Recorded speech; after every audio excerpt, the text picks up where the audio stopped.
A moderate magnitude 4.0 earthquake hit 41 kilometers, 26 miles, away from Moquegua, Departamento de Moquegua, Peru, in the early morning of Tuesday, July 15, 2025 at 5:07 a.m. local time.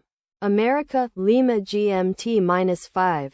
The quake had a shallow depth of 58 kilometers, 36 miles, and was reported felt by some people near the epicenter. First to report, volcano discovery after 3 minutes. The earthquake occurred 6 weeks after a magnitude 4.0 earthquake had hit on Wednesday, June 4, 2025, at 4:02 a.m.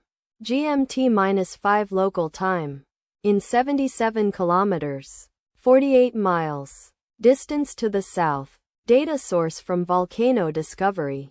Did you feel it? Let us pray.